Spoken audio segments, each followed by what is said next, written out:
இந்த வருடம் புத்தாண்டுகள் 2026 கிட்ட வருது. இந்த புத்தாண்டு நம்மளுக்கு எப்படி இருக்கும்? போன வருடம் நம்ம பார்த்தது என்னன்னா, அ கூட்டெழுத்து அதாவது 2025 கூட்டும்போது 9 செவ்வாயினுடைய காரகத்துவம் அதிகமாக இருந்தது. செவ்வாய் முருகர், முருகருடைய பக்தியும் சரி, ஆ ஆக்சிடென்ட் அந்த மாரி விஷயங்கள் அதிகமாக இருந்தது.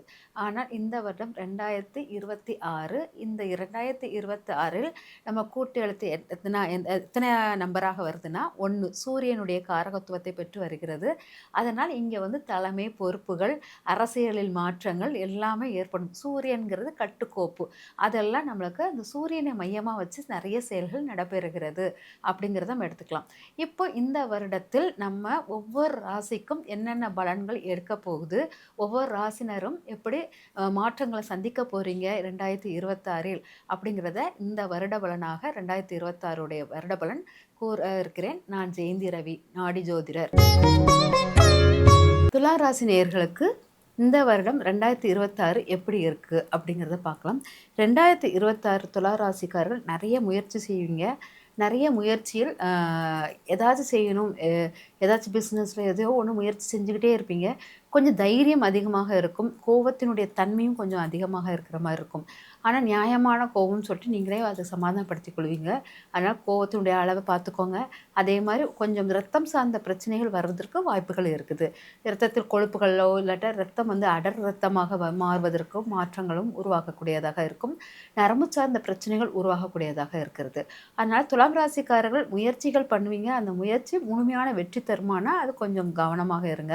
அதுக்கப்புறம் பார்த்தீங்கன்னா, உங்களுடைய குடும்பம், உங்களுடைய வாக்கு எல்லாமே எப்போவுமே உங்களுடைய நட்பு வட்டத்தை சுற்றியே இருக்கிற மாதிரி இருக்கும்.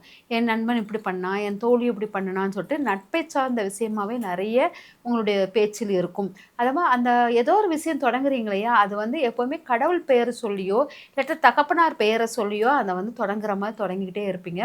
அதனால் முயற்சிகள், சிறு சிறு கோபங்கள் உங்களுடைய உடல் நோய்களுக்கும் மன மாற்றத்துக்கும் நிறைய பிரச்சனைகளை உருவாக்கக்கூடியதாக இருக்கும். அதனால் கொஞ்சம் நிதானமாக செயல்படுங்க. நட்பை முழுமையாக எண்ணி அதனால் கொஞ்சம் நிறைய இழப்புகளை ஏற்படுத்துவீங்க. அதெல்லாம் கொஞ்சம் கவனமாக இருங்க. நிறைய என்னென்னா, ஒரு உங்களுடைய வருமானத்தை நண்பர்களுக்கு கொடுத்து உதவுற தன்மை கூட இங்கே உங்களுக்கு இருக்குது. அதனால் வருமான விஷயம் நான் கொடுக்க மாட்டேன், நான் ரொம்ப சிக்கனக்காரி, நான் சிக்கனமாக இருப்பேன் அப்படின்னு நினைக்கிறவங்க கூட இந்த காலகட்டத்தில் 2026ல் உங்களுக்கு அது கொடுக்கறதுக்குரிய சூழ்நிலைகளை உருவாக்கிவிடும்.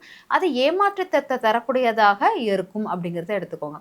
பொதுவாக உங்களுக்கு பார்த்தீங்கன்னா, குழந்தைகளை விட்டு பிரிந்து இருக்கிற மாதிரி, குழந்தைகள் உங்களை விட்டு விலகி இருக்கிற மாதிரியும் இல்லாட்டா குழந்தைகளின் ஆரோக்கியத்தில் கொஞ்சம் கவனமாக இருக்கிற மாதிரி இருக்கும். குலதெய்வ வழிபாடில் தடைகள் நிறைய உருவாகிற மாதிரி இருக்குது. ஆனால் குலதெய்வத்தை கவனமாக பின்பற்றுங்கள். அதேபோல் அப்பா வழி சொந்தத்துடன் நிறைய உறவுகளை வைத்துக் கொள்ளுங்கள். அப்பா வழி குலதெய்வத்துடன் கொஞ்சம் அப்பா வழி குலதெய்வம், அப்பா வழியில் உள்ள மூதாதையர்கள் வழிபாடுகள் இதெல்லாம் ரொம்ப முக்கியமான ஒன்றாக இருக்கிறது அப்படிங்கிறத எடுத்துக்கலாம். தாய் உங்களுக்கு தாயால் உங்களுக்கு நன்மை ஏற்படக்கூடியதாக இருக்கும் அப்படிங்கிறத எடுத்துக்கலாம். தாய் உடல் ஆரோக்கியத்தில் கவனமாக இருங்க. தாய் நிறைய உறவுகளை தேடி தேடி தன்னை இழந்து கொண்டே இருக்கிறார். அவமானங்களை தாய் உடல் ஆரோக்கியம் மட்டும் இல்லாமல் உறவுகள் மேல் பற்று வைத்து அதனால் தன்னை ரொம்ப இன்செக்யூராக ஃபீல் பண்ணுற மாதிரி வச்சுக்குவா. அதனால் தாய் விஷயத்தில் கொஞ்சம் கவனமாக இருங்கள். தாய் மேல் கவனம் செலுத்தி அவள் உறவுகளை தேடும் அந்த எண்ணத்தில் உங்களுடைய அன்பால் அதை மாற்றுறதுக்கு பாருங்க அப்படிங்கிறத எடுத்துக்கலாம். இதனால் தாயின் ஆரோக்கியம் கொஞ்சம் கெடுமலனாக மாறும். அதுபோல் வீடு, மனை, வாகனம் வாங்குவதற்காக கடன் வாங்குவதற்கு முயற்சி செய்வீர்கள். அந்த கடன் உங்களுக்கு எளிதில் கிடைக்கக்கூடியதாக இருக்கும். லோன் ஏதாச்சும் போட்டு வாங்குறதுக்கு உள்ள தன்மைகள் இருக்கும். வீடு மனை வாங்குவதற்கு அந்த லோன் எடுக்கும்போது அதில் கொஞ்சம் ஸ்ட்ரெஸ், அழுத்தங்கள் உருவாகும். அந்த அழுத்தம் உங்களுக்கு ஏன் எனக்கு இப்படி ஆகுது, ஏன் இப்படி ஆகுதுன்னு சொல்லிட்டு நிறைய அதுவும் மன வலியாக இருக்கும். அதனால் ஒரு விஷயத்தை நீங்கள் முயற்சி பண்ணுங்கள், கிடைக்கும். வீடு, வாகனங்கள் வாங்கும்போது பணம் கிடைக்கிறதுக்கு முயற்சி பண்ணுங்கள். அது உங்கள் அழுத்தத்தை கொடுக்குற மாதிரி இருந்தால் அதை விட்டு விலகிவிடுங்கள். அதை அதிகமாக அழுத்தம் கொடுக்க கொடுக்க உங்கள் உடலுடைய ஆரோக்கியம் தன்மை கெடும். அப்படிங்கிறதுனால முயற்சி மட்டும்தான் பண்ணணும். அதை ரொம்ப அழுத்தமாக எடுக்காதீங்க. வாய்ப்புகள் இருக்குது. வீடு, மனை, வாகனங்கள் வாங்குவதற்கு வாய்ப்புகள் இருக்குது. அதனால் அது சில சமயம் ஜூலைக்கு மேலே அது ஆக்டிவேட் ஆகுறதுக்கு உங்களுக்கு வாய்ப்புகள் இருக்குது. அதனால் இது சின்ன ஒரு இந்த ஸ்ட்ரெஸ்ஸை ஒரு கடன் வாங்கி ஒரு வாகனமோ சுகப்பொருட்களோ ஆடம்பர பொருட்களோ வாங்குவதற்கு ரொம்ப கடன் வாங்கி வாங்காதீங்க அப்படிங்கிறத எடுத்துக்கோங்க. அப்படி கடன் வாங்கி வாங்கணும்னா ஜூலைக்கு மேலே வாங்குங்க. ஜூன் ஜூலைக்கு மேலே வாங்குனீங்கன்னா அது கிடைக்கும் அப்படிங்கிறத எடுத்துக்கோங்க. அதேபோல் வருமான விஷயத்தில் கொஞ்சம் கவனமாக இருங்க. அதேபோல் குடும்பத்தை வந்து மற்றவங்க நண்பர்கள் முன்னால் விட்டு கொடுத்து பேசாதீங்க. அது வந்து ரொம்ப ஹர்ட்டிங்கான ஒரு விஷயம். ஒரு பிரச்சனைகளை உருவாக்கக்கூடியதாக இருக்குது அப்படிங்கிறத எடுத்துக்கலாம். அதுக்கப்புறம் நீங்கள் வந்து தனிமையில் எப்போவுமே இருக்காதீங்க. அது வந்து முக்கியமானது.